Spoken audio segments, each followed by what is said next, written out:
শোণিতপুৰৰ ৰঙাপুৰা সমষ্টিৰ বিধায়ক কৃষ্ণ কমল তাঁতীৰ উদ্যোগত কৃতি 600 ছাত্ৰ-ছাত্ৰীক সম্বৰ্ধনা।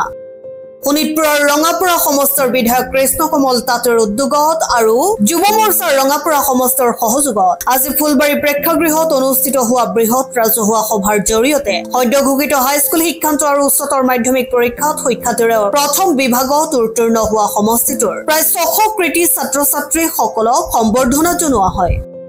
অনুষ্ঠানটিত বিধায়ক কৃষ্ণ কমল তাঁতীয়ে ছাত্ৰ-ছাত্ৰীসকলক উদ্দেশ্যি শৈক্ষিক দিশৰ ওপৰত আলোকপাত কৰি বহু গুৰুত্বপূৰ্ণ ও মূল্যৱান বক্তব্য আগবঢ়োৱাৰ লগতে ভৱিষ্যতে শিক্ষিত হোৱাৰ উপৰিও এজন সুনাগৰিক হিচাপে প্ৰতিষ্ঠিত হৈ সমাজ তথা দেশৰ হকে নিষ্ঠাৰে কাম কৰি যাবলৈ বিভিন্ন দিহা পৰামৰ্শ আগবঢ়ায়।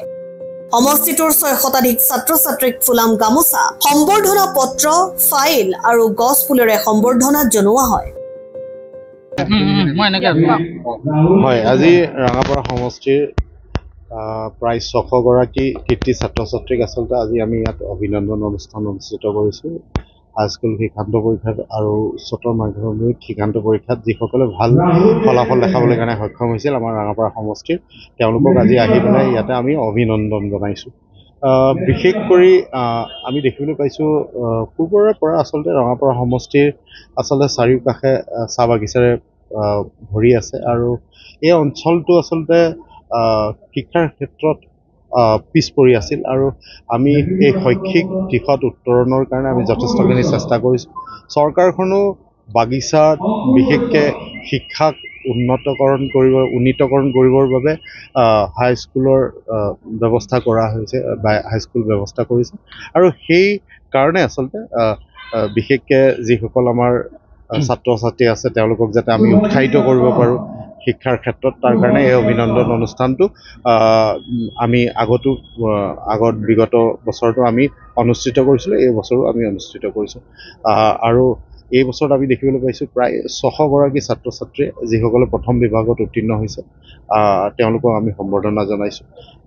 আৰু ইয়াৰ দ্বাৰা আচলতে আমি দেখিবলৈ পাইছোঁ যে পূৰ্বৰ তুলনাত আমি যথেষ্টখিনি ভাল ৰিজাল্ট কৰিবলৈ কাৰণে ছাত্ৰ-ছাত্ৰীসকলে আমি দেখা পাইছোঁ আৰু তাতকৈ ডাঙৰ কথা বাগিচাৰ ল'ৰা ছোৱালী আজিৰ তাৰিখত বহুত ভাল ৰিজাল্ট কৰিছে।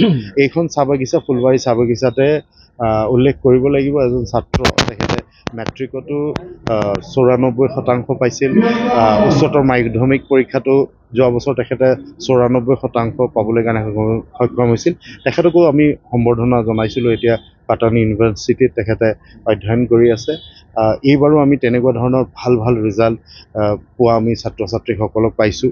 অসমৰ ভিতৰতে মানে হয়তো টপত থকা তেনেকুৱা ছাত্ৰ এজন আছে আমি ইয়াতে পাইছোঁ। উচ্চতৰ মাধ্যমিক বিজ্ঞান শাখাত ইতিশ শৰ্মা, তেখেতে ভাল ৰিজাল্ট কৰিবলৈ সক্ষম হৈছে ৰামানুজনৰ পৰা, কিন্তু আমাৰ ৰঙাপাৰা সমষ্টিৰ। সেইকাৰণে মই ভাবোঁ যে ইয়াৰ দ্বাৰা আচলতে আমি তেওঁলোকক উৎসাহ জনাবৰ কাৰণে বিচাৰিছোঁ। তেওঁলোকে যি সাধনা কৰিছিল, তেওঁলোকে যি কষ্ট কৰিছিল, তাৰ ফলত তেওঁলোকে এই ভাল ৰিজাল্ট কৰিবলৈ কাৰণে সক্ষম হৈছে। সেইকাৰণে তেওঁলোকক আজি আমি অভিনন্দন এটা জনাইছোঁ, তেখেতসকলক আমি সম্বৰ্ধনা জনাইছোঁ। কিন্তু সমান্তৰালভাৱে আমি তেওঁলোকক এটা দায়িত্ব অৰ্পণ কৰিব বিচাৰিছোঁ, সমাজখনক আগুৱাই লৈ যোৱা, অসমখনক আগুৱাই লৈ যোৱা আৰু ইয়াৰ লগে লগে ৰঙাপাৰা সমষ্টিকো আগুৱাই লৈ যাব লাগিব।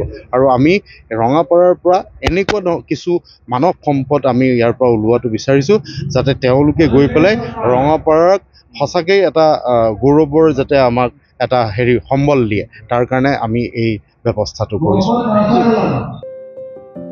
বালিপাৰাৰ পৰা দিলীপ চৰকাৰৰ ৰিপৰ্ট, গ্লোবেল NE 24/7।